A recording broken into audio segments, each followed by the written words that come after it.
मला असं वाटतं की आता प्रॅक्टिस प्लस राजकारण असं आपलं चालू आहे आणि ह्या सगळ्यामध्ये तुम्ही लोकांना अवेअर देखील करता. अनेक ठिकाणी तुमची व्याख्यानं होतात, कॉलेजेसमध्ये होतात.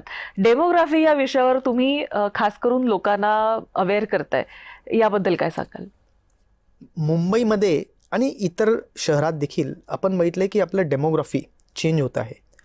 बांगलादेशमधून अनेक घुसखोर आपल्या देशात घुसतात आणि जे बॉर्डर स्टेट्स असतात, राजस्थान असेल, वेस्ट बेंगॉल असेल किंवा आसाम असेल, इथून ते जातात, घुसतात, भारतात येतात.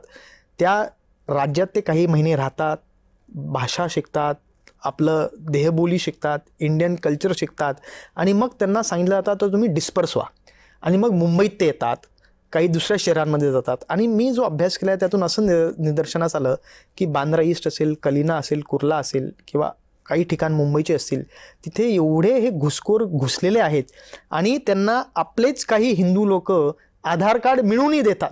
म्हणजे आधार कार्ड मिळवणारे जे दुकान असतात, जिथे तुम्ही जाऊन अर्ज देतात, तिथे ते 200-300 रुपयात आधार कार्डसाठी अर्ज करतात.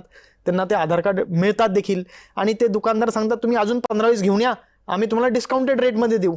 त्यांना हे माहीत नसतं की याचे कॉन्सिक्वेन्सेस काय होतील.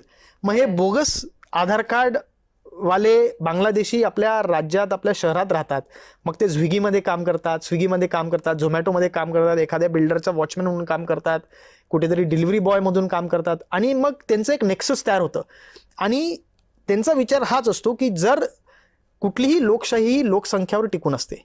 जर तुमच्याकडे तुमच्या बाजूनी लोकसंख्या असेल तर तुम्ही तिथले निर्णय घेऊ शकतात. मग काय करतात, मग ते त्यांचं तिथे वाढवत जातात, त्यांची लोकसंख्या वाढवत जातात, त्यांच्या लोकांना अजून ते बांगलादेशमधनं बोलवतात. तिथे मग ते त्यांचे कॉलनी प्रस्थापित करतात, त्यांचे एरिया प्रस्थापित करतात आणि मग तिथले ते वोट बँकचं एक त्यांचं निर्णायक असं त्यांचा तिथे होल्ड व्हावा लागतो. आणि जेव्हा असं व्हायला लागतं तेव्हा साहजिकपणे संपूर्ण लोकशाहीला धोका निर्माण होतो.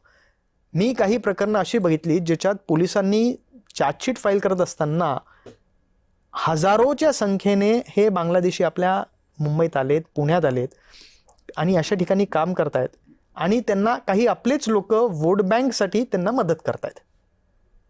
आणि ही एवढी धोक्याची घंटा आहे की आपण छोट्याशा फायद्यासाठी देशाचं मोठं नुकसान करतोय हे या लोकांना कळत नाही. आणि त्यामुळे SIR सारखी जी ड्राईव्ह आहे, जी संपूर्ण देशात सुरू आहे, जी आता वेस्ट बेंगॉलमध्ये, ती एवढी आवश्यक आहे. कारण तुम्ही या देशाचे नागरिक आहात का नाही हे आधार कार्डवरनं फक्त सिद्ध होणार नाही. सर्वोच्च न्यायालयात देखील इलेक्शन कमिशनने हेच सांगितलं की या देशाचं नागरिकत्व जर तुम्हाला आहे, तुमचं आहे, हे सिद्ध करण्यासाठी आधार हे पुरे नाहीये.